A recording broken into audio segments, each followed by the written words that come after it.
Hoy tenemos con nosotros a Joan Garriga.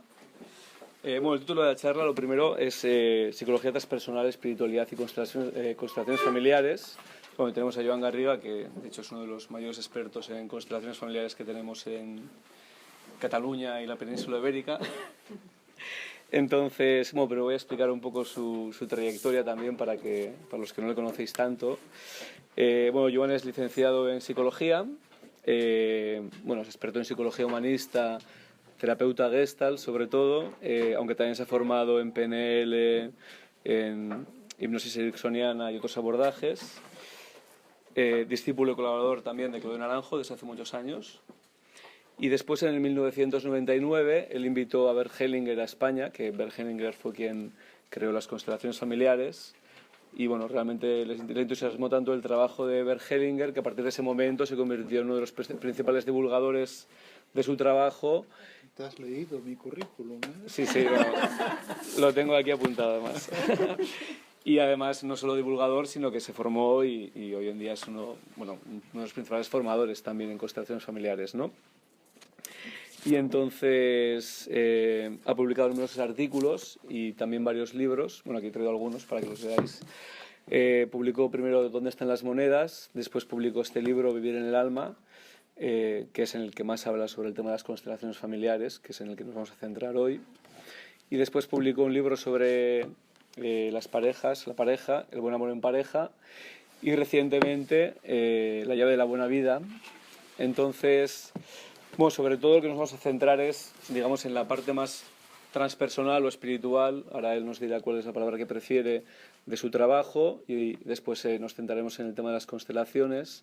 Primero de todo quería preguntarte, para ir rompiendo el hielo y empezar, ¿cómo te interesaste por la psicología? ¿Cómo acabaste formándote en psicología? Porque sé que no fue tu primera elección. ¿Y cómo te fuiste interesando sobre todo en la psicología humanista? Primero que todo, buenas tardes a todos también. Y ojalá el rato que pasemos aquí sea valioso y logremos algo que nos nutra, ¿no? Yo te agradezco también esta invitación. Yo puse la condición de que no tuviera que preparar nada. No tenía ganas de estar pensando y preparando y haciendo un esquema de tengo que decir esto y tengo que decir lo otro, sino que fuera más bien tipo conversatorio. Esto es algo que me han enseñado en Latinoamérica y que me encanta, de que no hay que hacer una conferencia. Te preguntan cosas y de vez en cuando sabes qué decir. Así que, yo te agradezco. Entonces también hemos estado hablando y me dijo, pero voy a preguntarte cómo te iniciaste, cómo aprendiste, cómo fue el asunto. Y hace unos días leía un libro y le preguntaban a un maestro, uno le preguntaba, oye, ¿cómo se logra la sabiduría? Y el maestro decía, buenos resultados, con aciertos. Entonces le preguntaba, ¿y cómo se logran los buenos resultados? Bueno, con experiencia. ¿Y cómo se logra la experiencia? Malos resultados, fracasos. Entonces, a mí me llevó a la psicología mis fracasos, o me llevó a la psicología los malos resultados, o haber emprendido caminos que se revelaron equivocados, porque faltaba una escucha más clara, o más sincera, o más honesto de lo que adentro me movía. Así que yo me inicié estudiando Derecho. De hecho, estudié 3 años de Derecho. El tercer año no lo terminé. Y cuando estaba en el tercer año de Derecho, estudiaba, pero no podía estudiar. Trataba de leer, pero no lograba leer. Entonces tuve una crisis, porque podría decir que por primera vez en mi vida, entre comillas, no estaba ocurriendo completamente lo que yo quería que ocurriera. Es decir, yo quería estudiar Derecho y ser abogado, pero alguien dentro de mí, o fuera de mí, o no sé dónde vive este alguien, lograba que me paralizara, estuviera bloqueado y no consiguiera lo que yo quería. Ahora, con los años, sé que técnicamente esto es un conflicto de partes.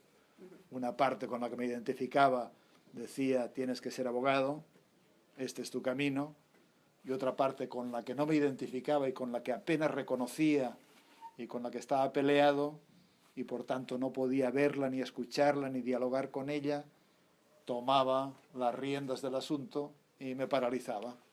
Así que esto fue un mal resultado, entre comillas, fue una mala experiencia, un conflicto, pero claro, he explicado muchas veces que después de 3 meses de estar intentando estudiar y no lográndolo, se me cruzó una voz dentro de mí que decía, ¿podría ser que no quieras ser abogado?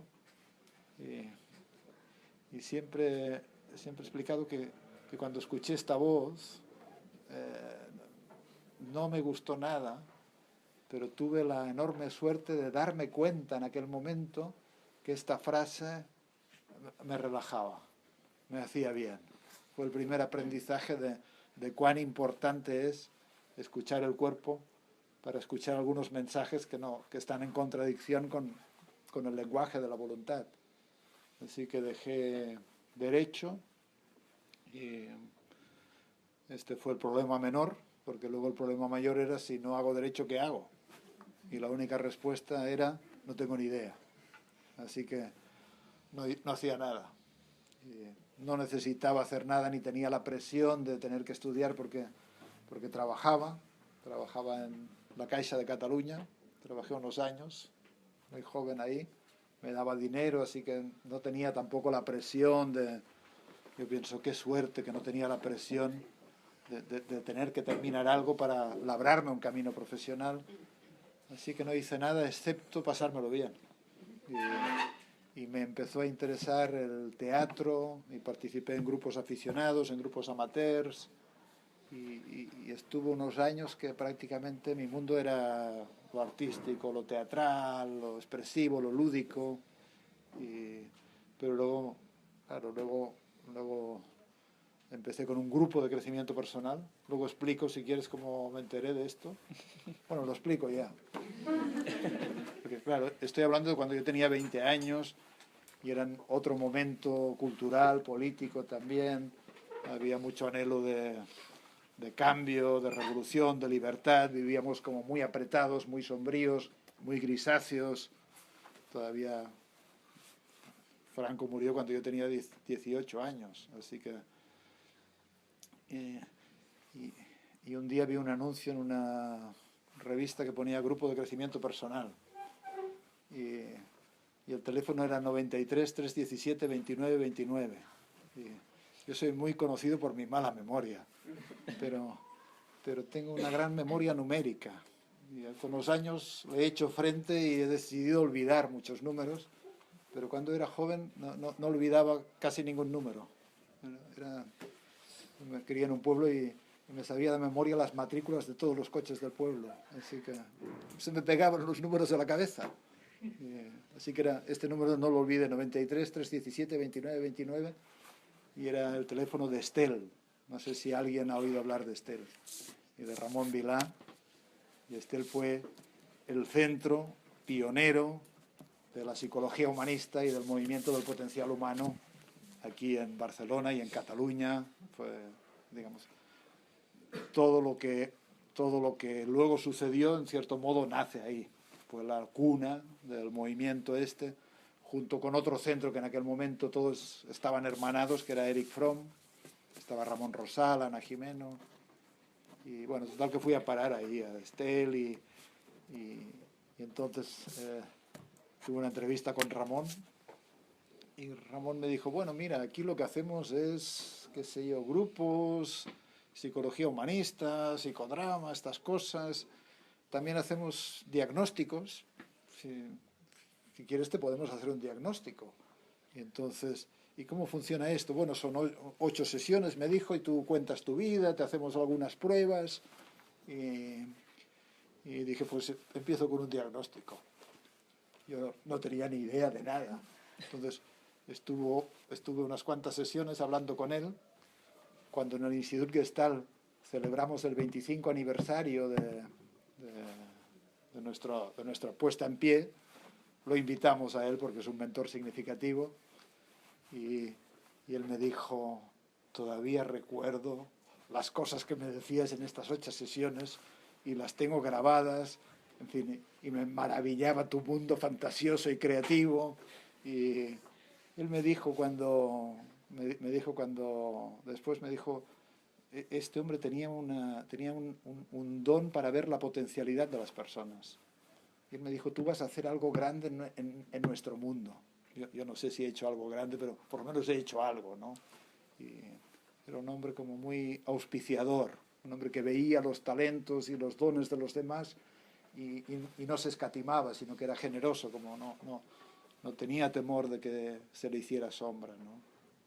Entonces este hombre estuvo en el 25 aniversario y recordamos aquellos tiempos, y después de las 8 sesiones me dijo, bueno, lo principal es que te falta un poco de contacto con la realidad.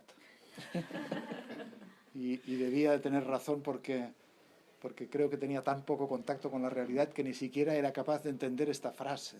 ¿Qué será el contacto con la realidad? ¿De qué me está hablando este hombre?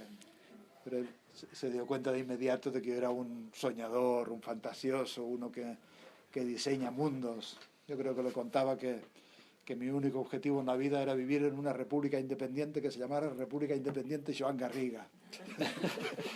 Era ¿cómo se dice? Un ácrata, quería la libertad absoluta. Y luego me dijo, y uno de tus grandes talentos es la memoria numérica, porque me hicieron unas pruebas, un test de inteligencia, y tenía tanta memoria numérica, y nunca me ha servido para gran cosa. Y luego, a continuación, me invitó a participar en un grupo de crecimiento personal, luego en otro, mucho con el cuerpo. Había un hombre maravilloso que se llamaba Pep Pic, que fue mi terapeuta unos tiempos y hacía mucho trabajo con el cuerpo. Y en aquel momento se hacía una cosa que ha perdido importancia, pero era algo maravilloso, que era la psicomotricidad relacional de la Pierre. Hay otro enfoque, es Couturier, y hice muchos grupos de psicomotricidad relacional, donde entras en relación con las personas, pero sin palabras, solo desde el cuerpo, y ahí aparecen todos los temores, todos los deseos, todos los fantasmas. Es un trabajo que luego se elabora, para mí fue muy útil.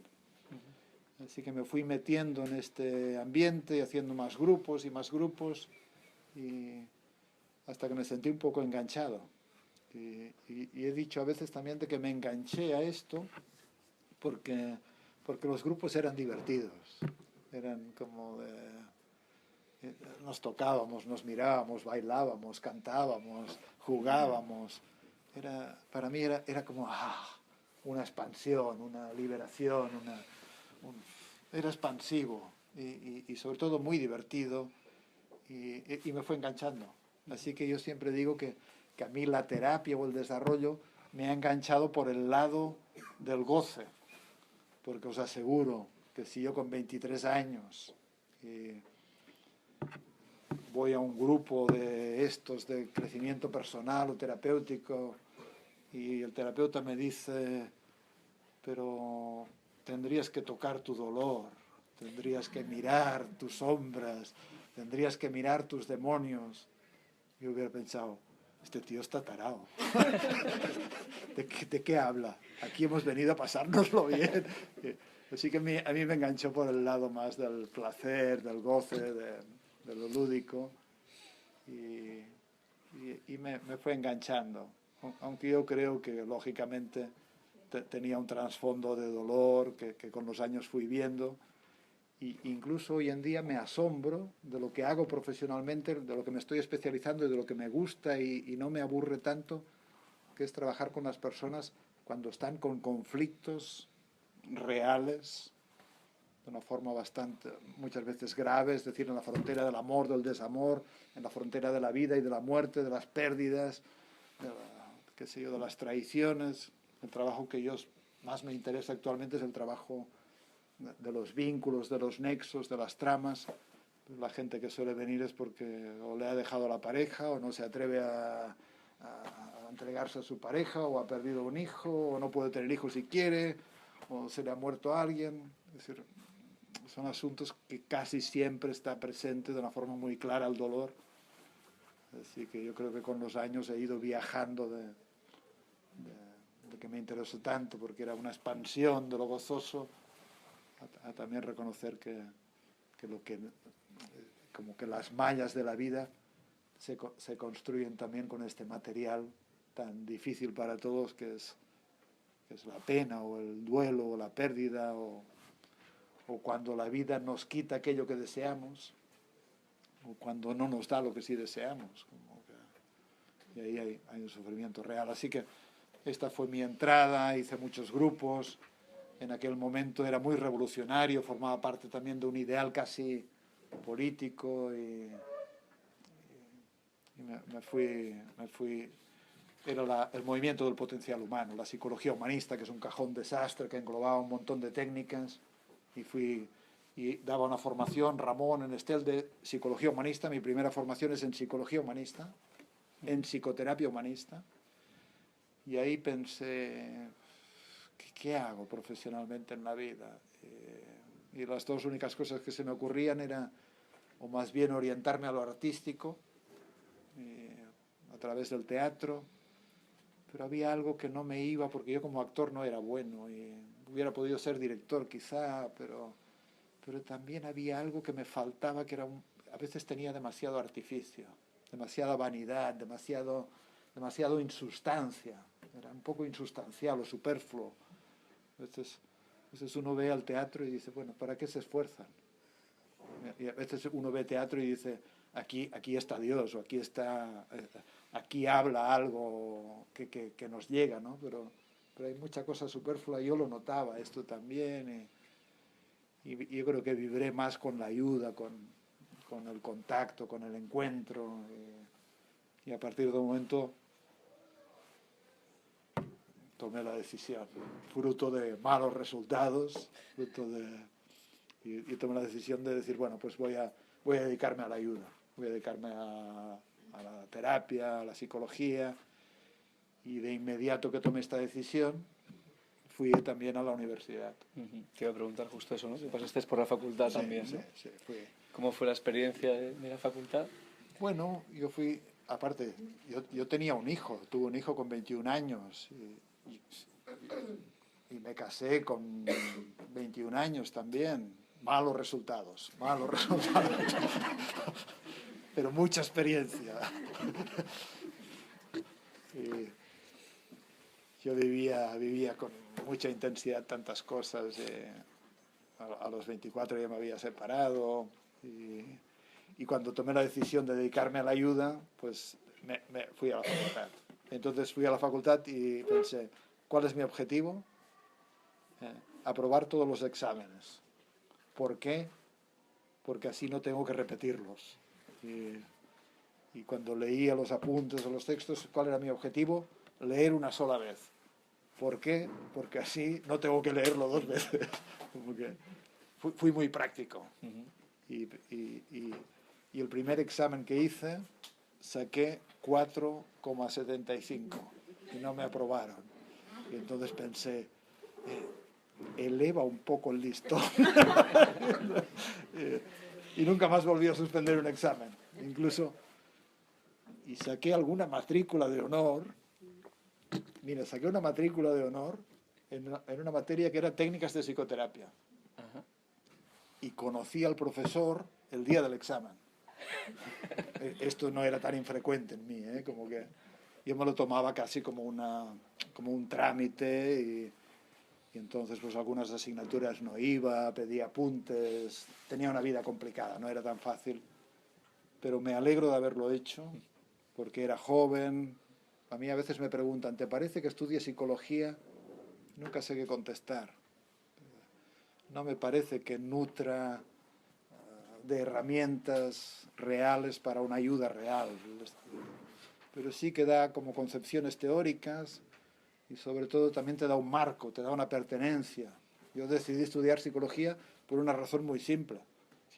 No quiero que nadie me tosa, no quiero que nadie me diga, pero tú no eres psicólogo. Así que me ahorré esto de que nadie me diga, tú no eres psicólogo. Y lo saqué, lo hice. Paralelamente me formaba en psicología humanista, empecé en la Gestalt también.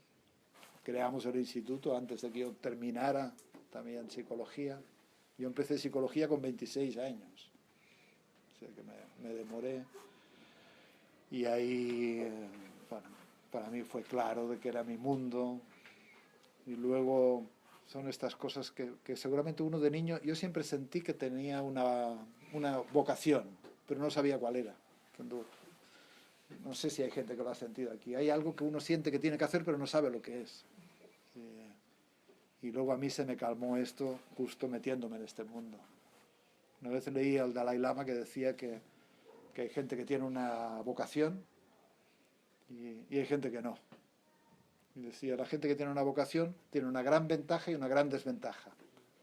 La gente que tiene una vocación tiene la gran ventaja de que sabe, si lo encuentra, aquello que le mueve y tiene que hacer, le guste o no le guste. Es como por ejemplo, yo tengo un hijo que tiene una vocación, pero yo se la veo desde niño y siempre ha sido así. Entonces para él es impensable hacer otra cosa. Pero tiene la enorme desventaja de que si hacen otra cosa, no están felices. En cambio, no tener una vocación tiene una gran ventaja y una gran desventaja.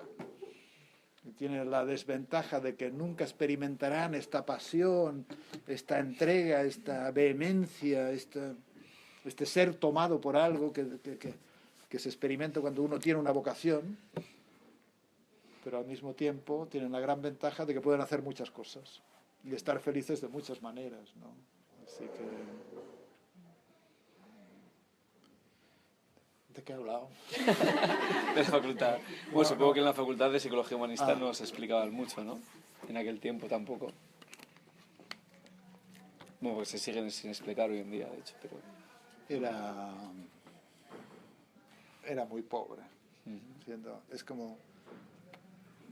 Si lo miro ahora con la perspectiva de los años y desde la perspectiva de haber acompañado a miles y miles de personas, porque yo hace mucho que no hago procesos largos, sino muy breves, intervenciones. Es decir, me parece incluso que no es serio lo que hacen.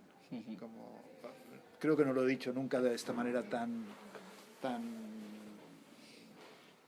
arriesgada, porque hay una cámara y yo quiero seguir perteneciendo al mundo. No, es como que no se dan cuenta de que la gente sufrimos, no se dan cuenta de que la gente tenemos un corazón delicado. Yo qué sé, no digo que haya mala voluntad, hacen lo mejor y yo creo que se ha avanzado.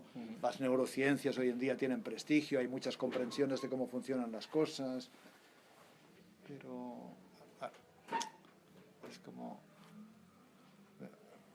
A mí siempre me ha parecido de que se aprende más sobre el corazón humano, a veces de un buen novelista o de un buen filósofo, que no de un buen experto en psicología experimental. Y a mí siempre me molestó este grial que preside las universidades, de que es el grial de la ciencia. Hay una idea extraña de que, como que la ciencia está demasiado exaltada, en mi opinión, está demasiado hipervalorada, que hay gente que se permite el orgullo de decir esto es científico o no es científico. Y en realidad, si uno mira la historia de la ciencia, se da cuenta de que lo que fue científico y materia absoluta durante unos años, luego fue derribado por otra ciencia más moderna o siguió sobreviviendo al lado de otras comprensiones. Así que todo es más relativo. Pero a mí no me disgustó aprender muchas teorías también. Creo que es valioso saber muchas teorías. Ni siquiera me disgustó aprender más matemáticas, no me disgustó, pero es cierto de que cuando uno sale de la universidad me parece una gran imprudencia ponerse a mirar a los ojos a un ser humano que está con un padecimiento o con un síntoma o con un cuadro muy real, porque es como, ya nos dijo Nietzsche que las buenas intenciones no solo no bastan, porque si no bastaran tendría una disculpa, pero las buenas intenciones a veces producen los peores resultados. Y cuántos psicólogos que terminaron, que pueden tener muy buenas intenciones, justamente las buenas intenciones son el problema de la ayuda. Así que Yo creo que los psicólogos que luego quieren trabajar en ayuda real, con procesos reales, inevitablemente buscan territorios aplicados, otros conocimientos, otras maneras, y hay muchas, ¿eh? Por cierto, es un ambiente y un campo muy rico, hay muchas metodologías, enfoques, abordajes que ayudan. Claro, hay las escalas de estrés, no sé, claro, según las escalas de estrés que yo estudié, yo estoy siempre estresado. Puede ser, ¿eh? Pero no, claro, te cambias de vivienda, un amigo enferma, qué sé yo, no sé qué, una muerte, y la vida está... Pero, es decir, en psicoterapia o en ayuda, para mí el gran problema es que tenemos brillantes teorías, brillantes estudios, pero muy pocas cosas que lleven a soluciones reales. Y a veces los psicólogos nos complacemos en tener explicaciones, pero no tenemos soluciones, no tenemos caminos a veces que pongan más cerca a una persona del lugar donde le gustaría estar, o de encontrarse mejor, o de resolver ciertas cosas que están en camino. Yo con los años también aprendí a confiar más en la sabiduría, en que hay un proceso sabio, orgánico, que a veces no hay que interferir, en fin, un poco por ahí. Pero soy psicólogo, colegiado, número 5511. Bueno, y luego tú te enganchaste más con la Gestalt, ¿no? Sería lo que más te...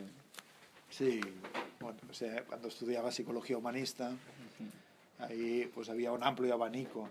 Pues nos enseñaban psicodrama, así que nos enseñaban bioenergética, psicomotricidad relacional, el enfoque rogeriano, análisis transaccional, que hoy en día se habla poco, y por supuesto Gestalt, abordajes corporales, a Saglioli, las fantasías dirigidas, y así que tuve un poco de contacto con todo este arsenal de herramientas que formaban parte de este cajón desastre que se llamaba psicología humanista.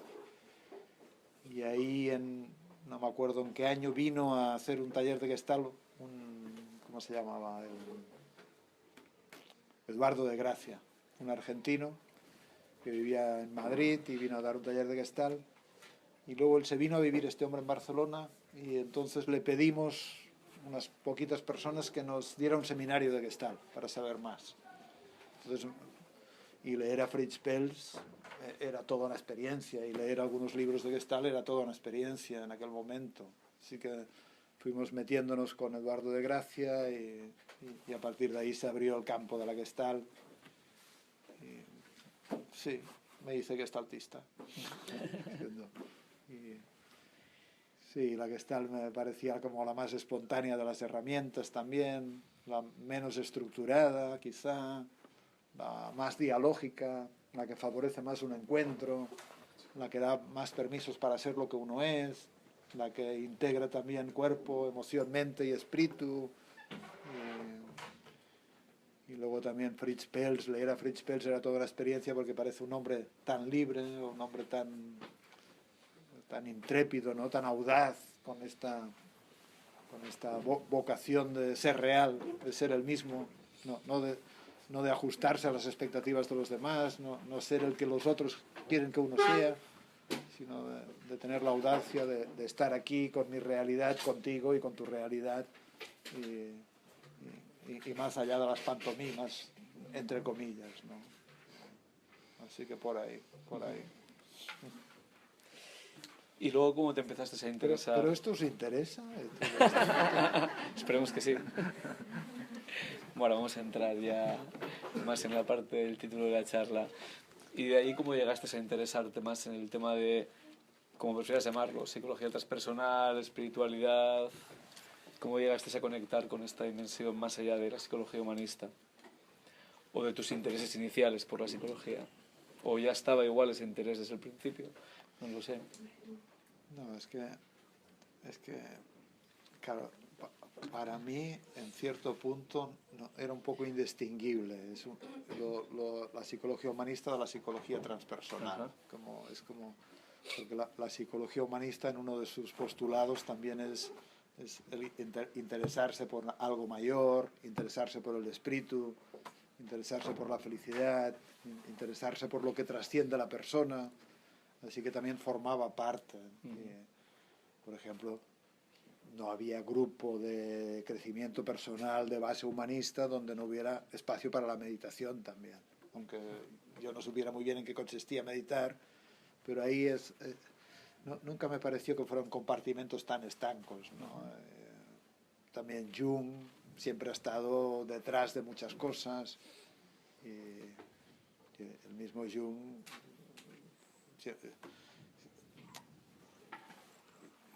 y muchos trabajos de Asaglioli, de los ensueños dirigidos, de Desoille también, que pues tenían esta impregnación de que hay una sabiduría mayor, o hay un algo mayor, o un inconsciente colectivo, o un guía,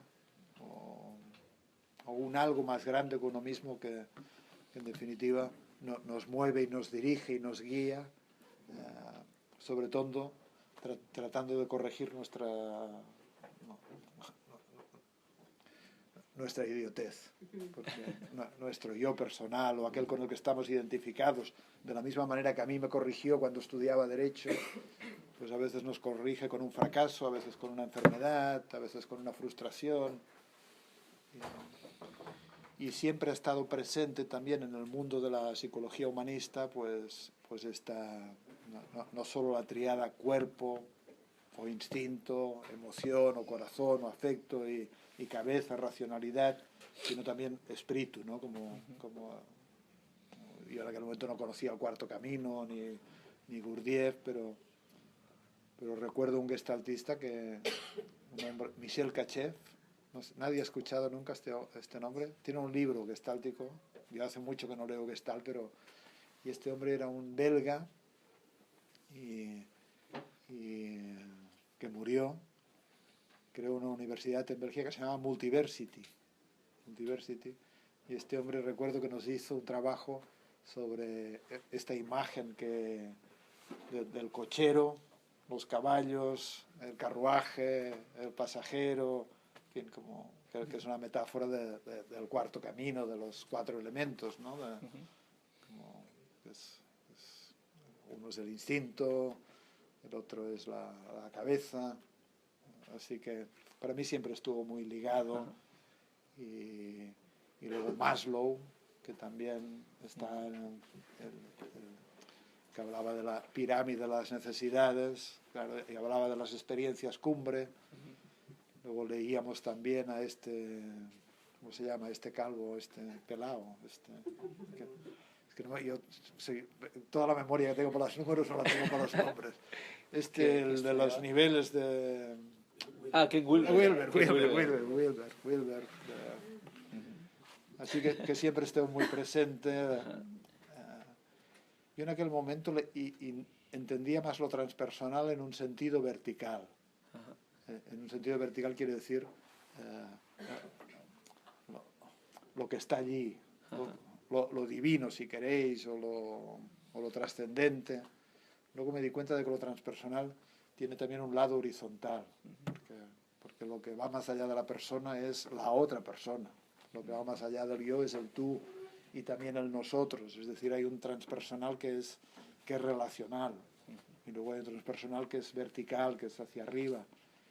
Y hoy en día, y antes te lo comentaba en el bar, decía, hoy en día tengo dudas incluso de si existe lo personal.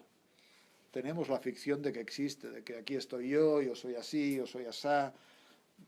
A mí me parece un poco ficción, porque, por ejemplo, somos una persona, pero hay contextos, hay relaciones, hay un campo. Entonces uno es también en un contexto. Uno es parte de un colectivo y, por ejemplo, lo que yo me dedico ahora, que es más el trabajo sistémico de constelaciones, la idea principal es que hay un campo en el que estamos insertados y es valiosa la pregunta de cuánto este yo personal dirige su camino o está sumergido en un campo mayor de,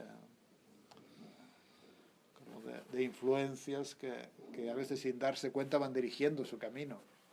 Por ejemplo, yo al final me he acabado dedicando a la ayuda, pero no es pocas las veces que he pensado en mis tíos. Yo tengo 4 tíos que fueron religiosos, 3 tías y un tío. Y en mi familia siempre ha estado muy presente el tema de la ayuda para ellos en un sentido social, ¿no? Así que luego uno se pone mayor y empieza a preguntar, ¿y a mí por qué me dio por ahí? Y es valioso que los terapeutas nos preguntemos por qué a mí me dio por ahí, ¿eh? Y a veces las respuestas que encontraremos no nos gustarán. Diciendo, a mí me dio por ser terapeuta, a ver, pero si me digo la verdad, yo sigo sintiendo el anhelo que tenía de niño de que mi madre se ponga bien. O yo sigo sintiendo el anhelo de que mi hermanito que tiene esta discapacidad, poder ayudarle y poder salvarle de su destino, yo qué sé. O sigo el camino que mi madre no logró seguir. Y entonces yo me hago músico o maestro. O hay una culpa en el sistema familiar que tiene que ser expiada justamente sacrificándose por los demás. Así que, pero con esto quiero decir que si nos preguntamos dónde empieza y termina lo personal y dónde empieza y termina lo colectivo, es muy difícil de descifrar, ¿no? Así que yo no lo sé tanto intelectualmente porque tampoco leo sobre todo la historia de la psicología transpersonal. Bueno, Grof también era un mito viviente en aquellos tiempos. Pero lo que quiero decir es que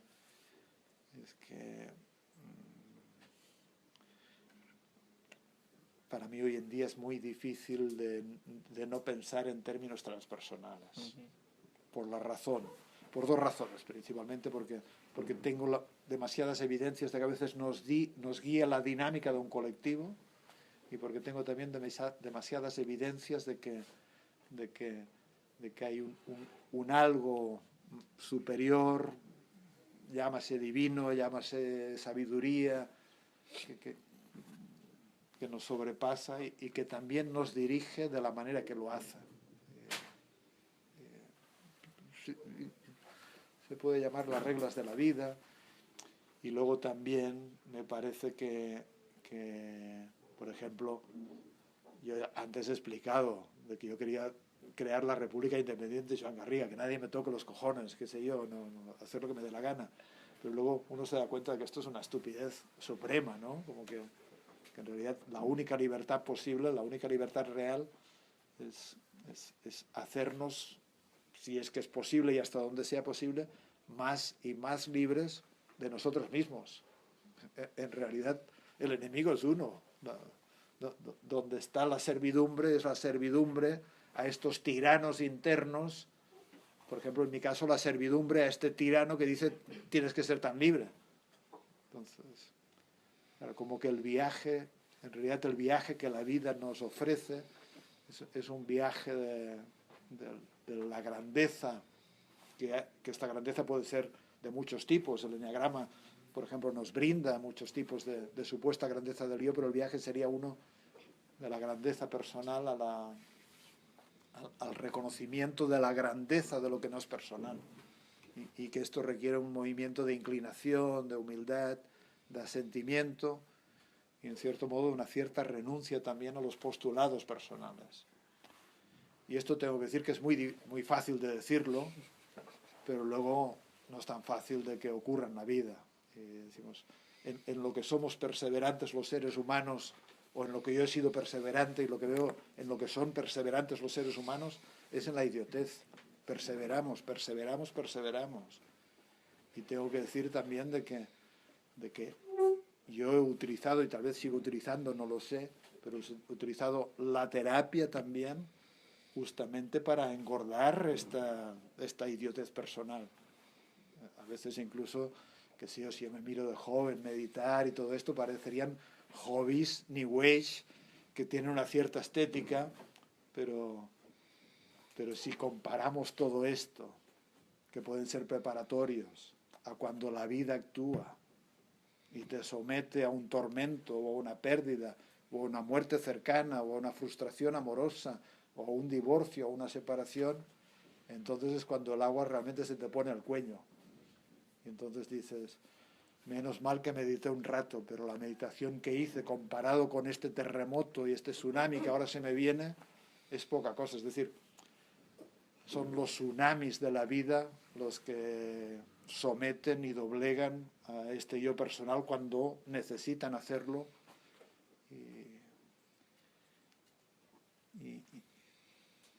Es decir, me pregunto a veces,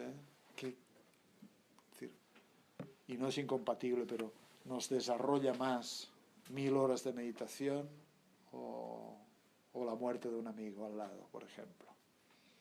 Porque esto nos pone frente a la presencia de las grandes fuerzas de la vida, los grandes poderes, la muerte, la sexualidad, el amor, los vínculos, y ahí es cuando...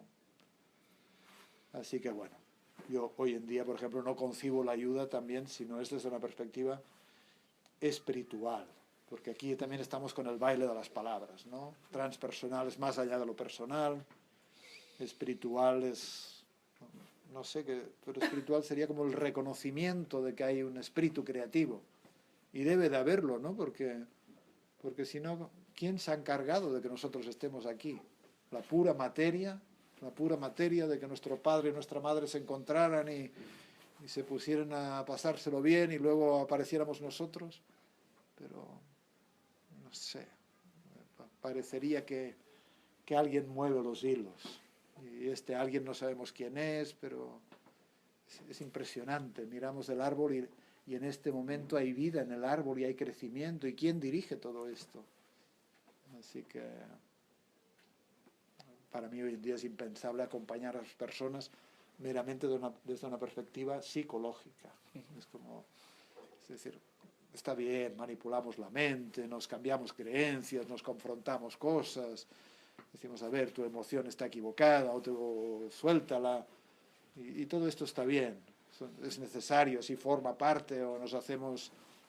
Y hay muchas cosas que ayudan, manipulaciones en el cuerpo, y nos hacemos, qué sé yo, el wing wave, o no sé qué, y son reestructuraciones, pero ante algunas personas nos sentamos a su lado o nos tomamos de la mano y rezamos, y simplemente rezamos, y simplemente nos ponemos en actitud silenciosa y reverencial, porque nada se puede decir y nada se puede hacer excepto que inclinar la cabeza ante la grandeza de algo que ha querido que sea de la manera que es, y es muy difícil. Y cuando hay personas que atraviesan precipicios existenciales, yo no concibo el trabajo si no es con la asistencia de alguien más grande que uno mismo. De hecho, no lo cuento mucho en grupos de trabajo, a veces sí, pero yo tengo un mantra que cuando voy a veces a dar grupos o así trato de repetirme.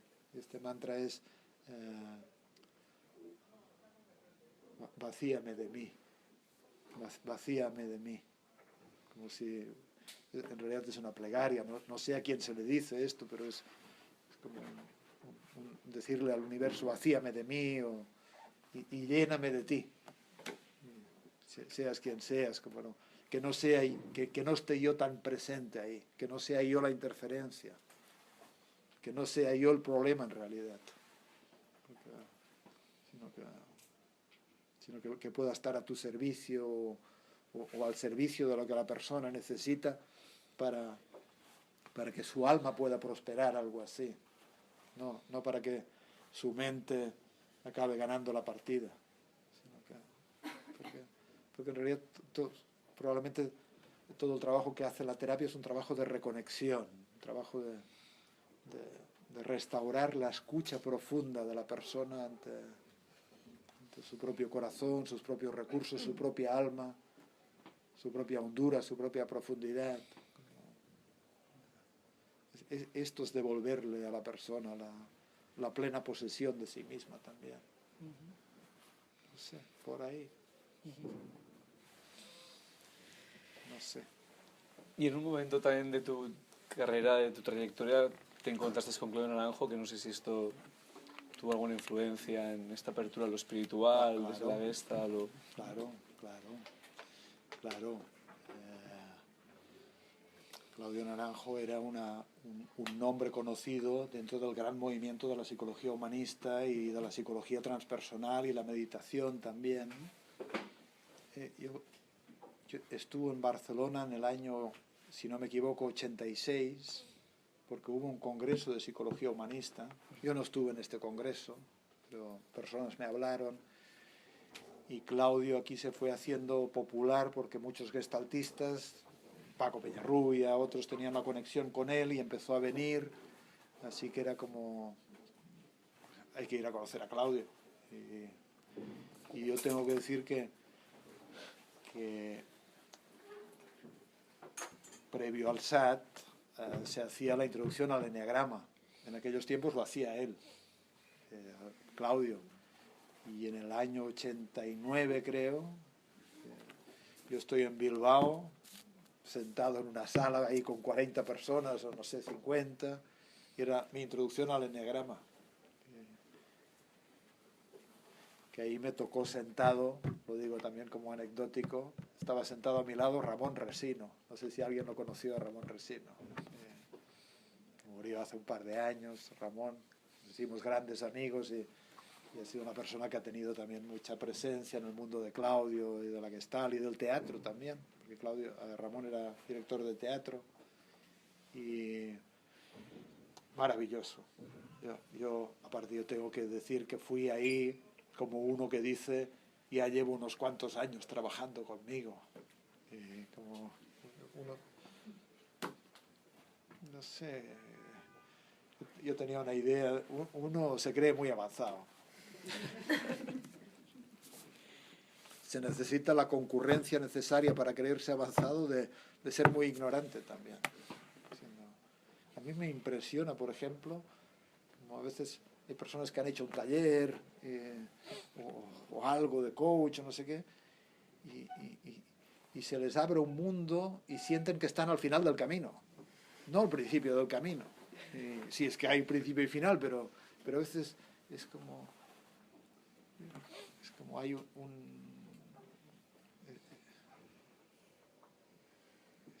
hay una euforia inicial, ¿no? Una euforia inicial, una congratulación, un orgullo del autoconocimiento, cuántas experiencias he tenido. Y yo fui al eneagrama un poco con esta idea de que me conocía muy bien a mí.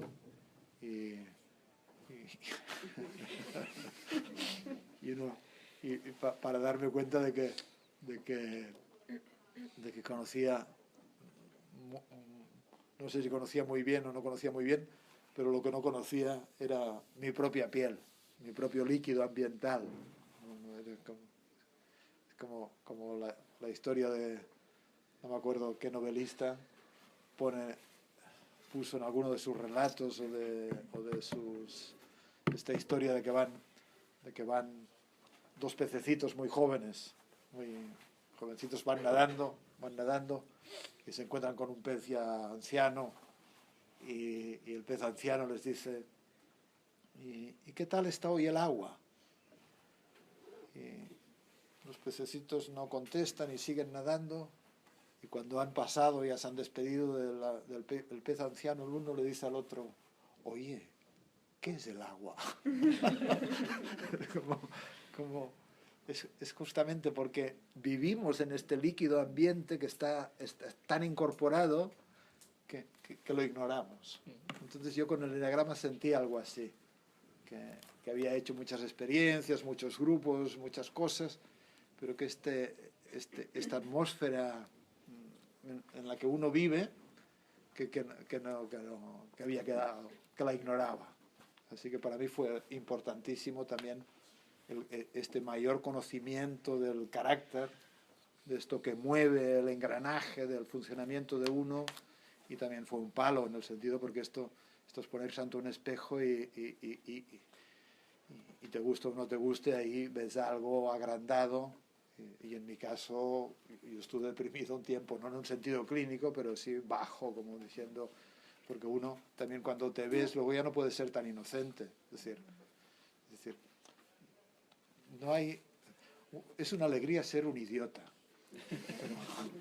aunque sea una alegría estúpida. Pero claro, si uno empieza a darse cuenta de que es un idiota, uno ya no es un idiota alegre. Es un idiota triste, como diciendo, no puedo dejar de... Porque aparte no se puede dejar de... No es tan fácil dejar de ser un idiota. Diciendo, es que ahí empieza un trabajo, ¿no? Y claro, dices, pero encima te das cuenta, o crees que te das cuenta de que eres un idiota, y entonces no sabes dónde meterte. Porque no sabes dónde meterte, y forma parte esto del proceso también. Para mí fue muy importante, porque era como ver en agrandado la propia, el automático. Y luego ya pues en los ads fue pues mucho trabajo terapéutico, expresivo. Durante mucho tiempo mi inversión era más en, que esto es otra cosa importante, en cuidar mi yo, cuidar, trabajar, y no tenía tanta cercanía con lo espiritual. Era como, estaba demasiado interesado en mí mismo. Y cuando uno está muy, muy interesado en sí mismo, en el mal sentido, es como uno mantiene una cierta omnipotencia, un cierto orgullo, una cierta soberbia de que puede estar alejado de lo que no es uno mismo, de lo espiritual, ¿no? Pero claro, el ofrecimiento de Claudio siempre es muy espiritual, de reconocer la esencia, o reconocer el ser, o reconocer este alguien que vive más allá de los pensamientos o del cuerpo. Y esto también es como una gota malaya que va cayendo en la práctica y ayuda.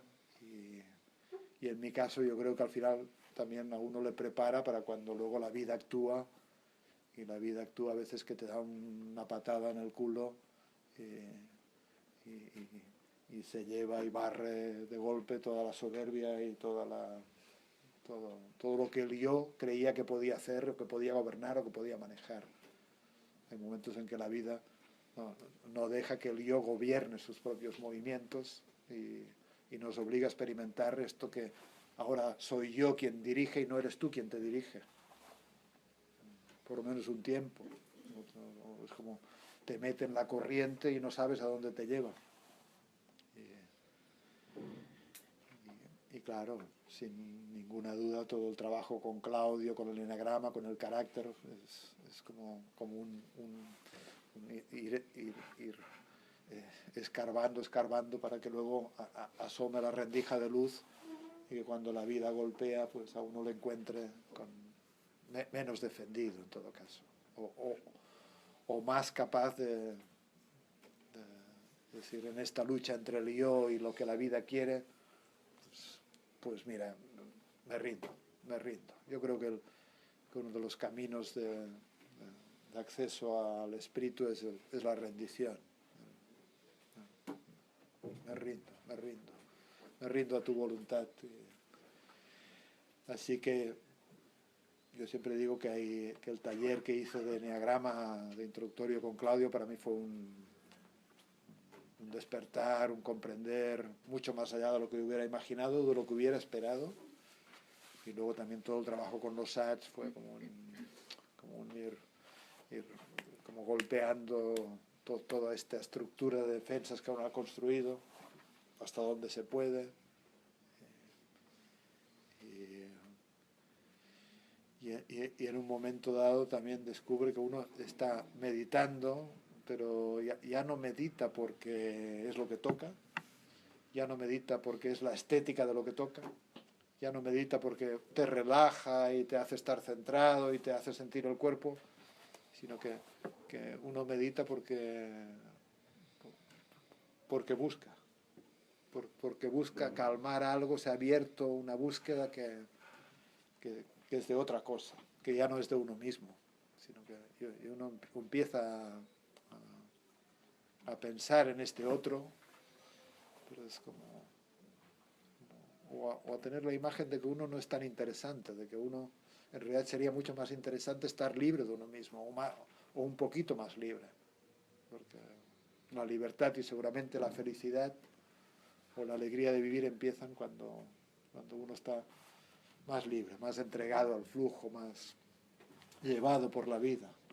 Por ejemplo, a mí me gusta mucho la palabra llevado por, ¿no? Que a Jung le preguntaron cómo le gustaría, bueno, no recuerdo bien, pero él utilizaba mucho de ser llevado, ser llevado. Hay otras fuerzas, otras sabidurías, otras comprensiones que nos pueden llevar. Y para mí el trabajo con Claudio pues ha sido una llave, un camino. Sí. De hecho, el significado de Sat original es este, ¿no? Seekers after truth, ¿no? Que sería como buscadores detrás de la verdad, ¿no? Por ejemplo, conocí a Osho también. Ah, sí. Sí, esto mucha gente no lo sabe. Pero conocí a Osho y tengo nombre y todo. Ah, sí. Sí, sí, tengo nombre. Hice la iniciación, o como se decía, tomé sanias. Los saniasis, pues la iniciación era tomar sanias. Entonces, con 27, 28, no me acuerdo en qué edad, pues hice un viaje a la India y me fui unos días a conocer a Osho. Pero me gustaba mucho escucharlo, había leído libros y había... Pues, pero para mí no me tocó tanto. No sé, no me tocó. No sé por qué. No sé por qué. Había una gran expansión del cuerpo, una gran energía circundante, mucha belleza. No sé por qué atraía gente tan bella. Había belleza, belleza, belleza. Y la gente estaba enamorada de Osho. La gente me decía que estaban enamorados de Osho. Yo no sé si para tocarles los huevos o para hacer de abogado del diablo. Les decía, pues yo no. No sé qué me pasa, que no me enamoro de Osho, ¿no? Me gusta, pero no siento este amor que sentís vosotros. Y lo decía un poco como confrontación, pero también como verdad. No sentí la presencia. Por ejemplo, sí la he sentido, esta presencia, aunque son experiencias muy, muy breves, con Amma. Sí. Yo no he tenido la humildad o la paciencia de hacerme abrazar, porque hay colas, ¿no? Pero sí estando ahí he sentido, aquí se siente algo, aquí se siente una presencia, se siente una inspiración.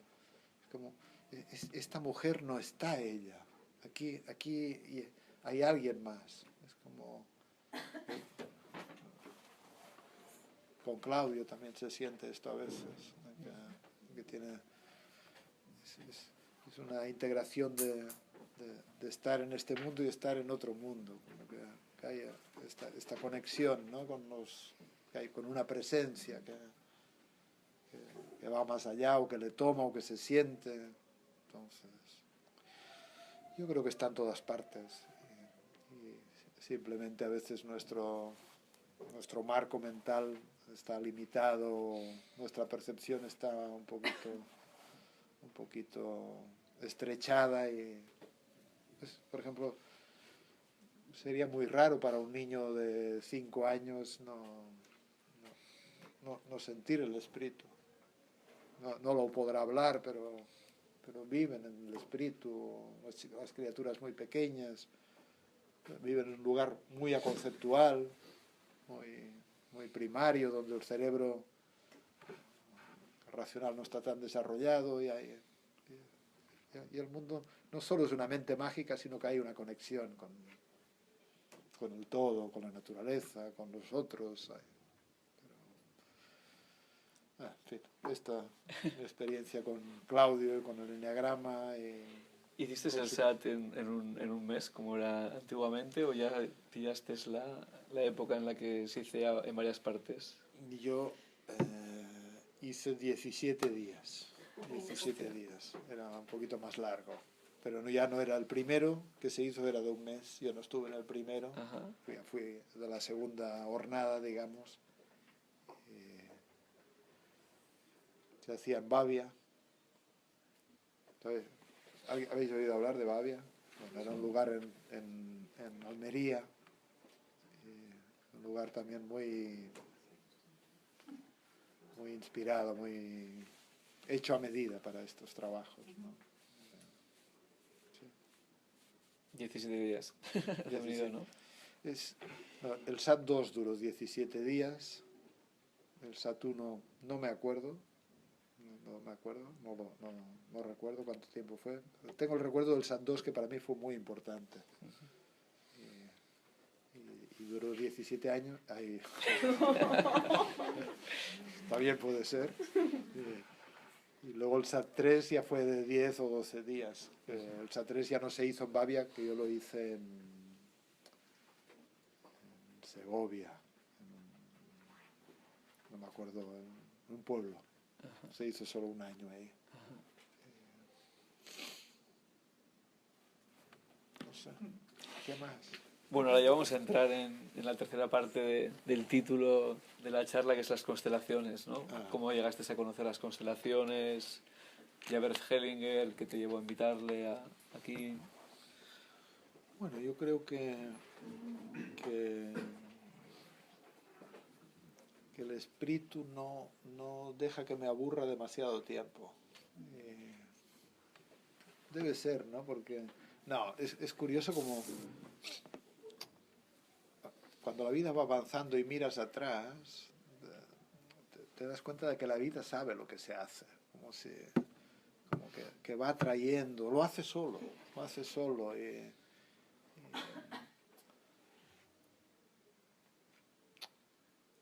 A mí me han interesado muchas cosas en el mundo de la terapia y he quemado métodos, maneras y así. Y mi tendencia más bien es a avanzar, no tanto a estabilizarme en algo. Así que he hecho de todo en el mundo de la terapia. Me han interesado muchas cosas, las he practicado y luego pasas a otra etapa y sientes que necesitas algo más. Y esto estaba sintiendo, como que daba Gestalt, enseñaba Gestalt, también PNL, enseñaba PNL, pero si sientes que más madera, como que necesitas otra agua fresca de otro lugar, otro alimento. Siempre en la vida nos vamos alimentando y aprendiendo, ¿no? Y de repente apareció un mail y este mail me decía: hay un hombre que se llama Bert Hellinger y que hace una cosa que está teniendo mucha resonancia, que se llama constelaciones familiares, y yo he empezado a traducir los primeros textos del alemán al español, me decía la persona que me mandaba el mail, y si te parece podría mandártelos porque ahí no se conoce y a ver qué os parecen. Entonces pues contesté diciéndole: bueno, mándame, vemos esto, de qué va.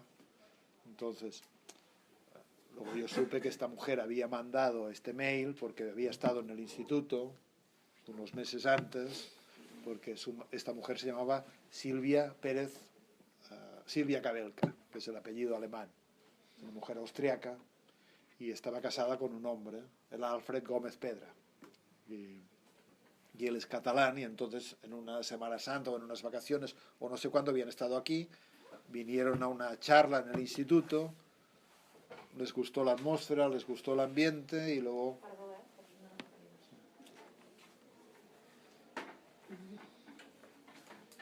pensaron que era un buen lugar para mandar esto. Así que me escribieron este email y mandó los textos que había traducido. Y esto lo he explicado 1000 veces, y cuando yo en aquellos tiempos, un día a la semana, si podía, iba a la facultad, pero más que nada a la biblioteca, a leer, a escribir, y me llevé estos textos impresos y estaba en la biblioteca de la facultad leyéndolo.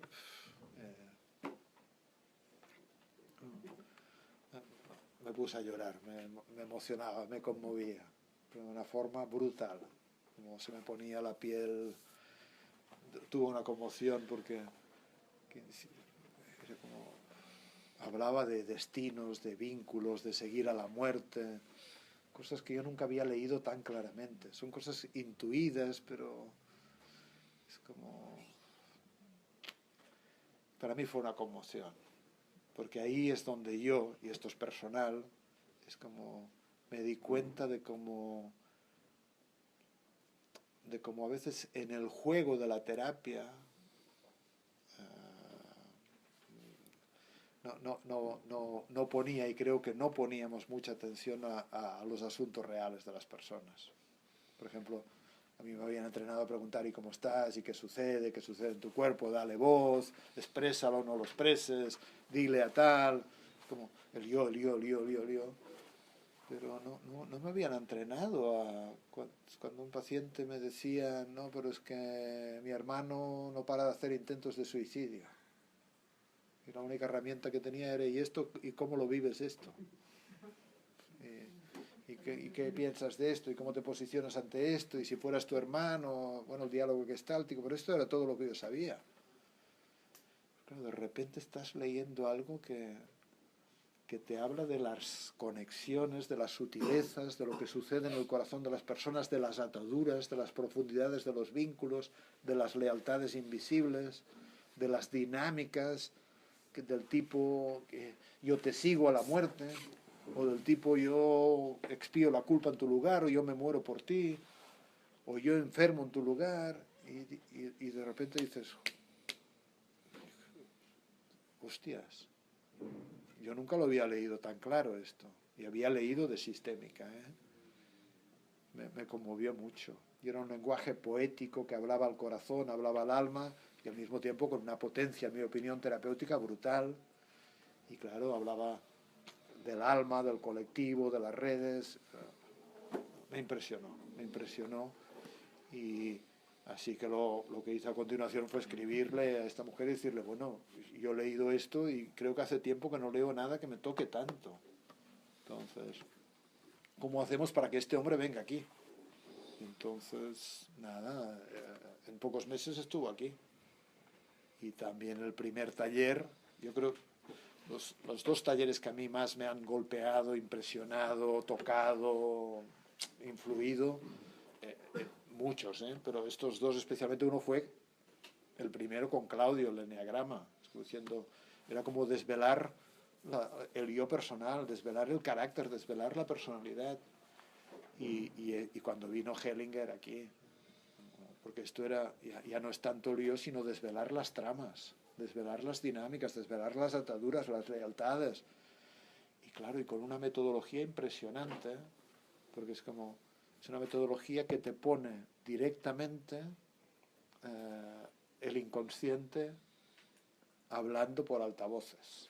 Como diciendo, bueno, estoy exagerando esta imagen, pero es como diciendo, y claro, ahí no es que si tú fueras el paciente y de repente no es que yo te voy a decir no, porque tu padre, porque tu madre, porque tu tía, porque tu abuelo, porque tu hermano, no, es que yo no voy a hacer nada de esto, es que te lo van a decir ellos.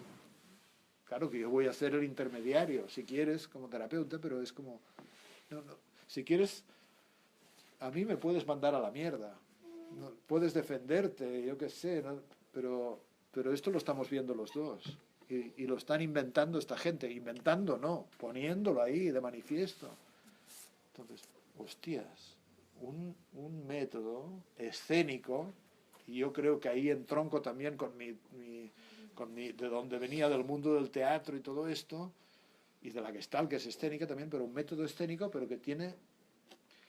Yo ya lo había intuido esto también, porque lo que pasa es que si yo a veces hacía en talleres gestálticos, por grupos de 3 o de 4 personas o de 5, les decía construir una imagen en la que tenga que haber padre, madre y quien más queráis y vosotros como hijos, que logre explicar a los demás quién eres tú. Hostias, y cuando hacían estas escenas, yo me había dado cuenta de que a veces las personas estaban tomadas por algo. Es decir, un padre de repente decía cosas y uno sentía que ahí pasaba algo más que no era comprensible. Coño, pero Hellinger luego viene y dice, es que los representantes sienten las vivencias de los representados y les toma una información que es inexplicable y que no se sabe muy bien de dónde viene. Claro, de repente dices, pero aquí ¿qué pasa?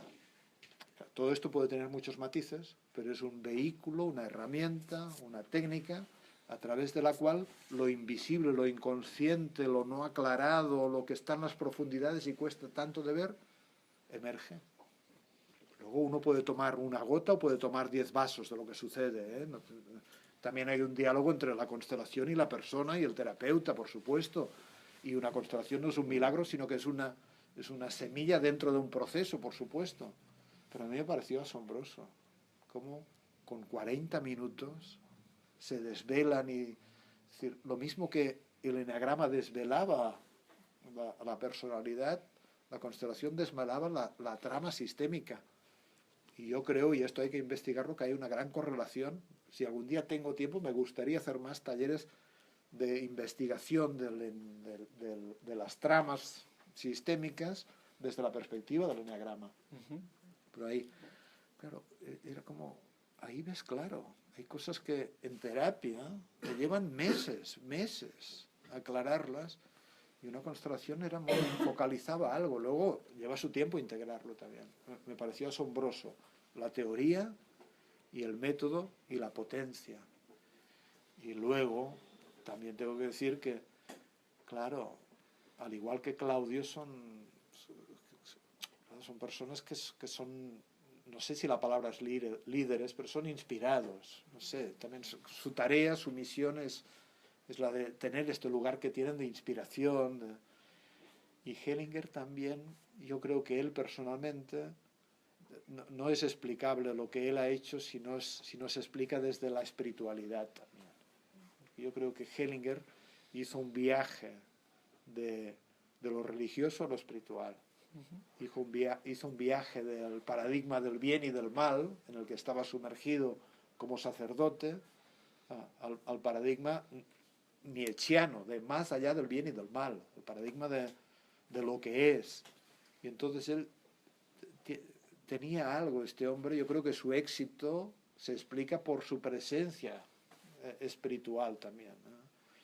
Entonces, claro, a mí me tocó mucho, me tocó por el método, que me pareció muy interesante cómo con poco tiempo se podían mostrar cosas. Me tocó por la hondura de entender el lenguaje de los vínculos y el lenguaje del corazón y de las tramas del corazón y de las problemáticas que se derivan. Y luego me tocó porque esto es inexplicable sin una comprensión espiritual, sin una presencia espiritual, sin una apertura. Así que para mí fue agua de mayo también.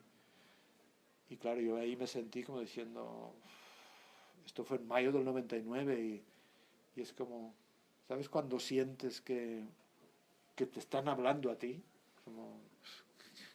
Es como sentía que Hellinger me estaba diciendo, tómalo. Y luego, pues simplemente lo hice. Es como diciendo, no dejé la Gestalt, no dejé las otras cosas, pero empecé a dedicar menos tiempo y me empecé a abrir más a esto. Y se abrió un espacio profesional y de divulgación que para mí ha sido y sigue siendo muy grato. Y para mí la noticia más increíble, para mí, es que todavía me gusta. Que no me he cansado. Es como, todavía siento el reto y la sensación de que con cada persona es un misterio nuevo.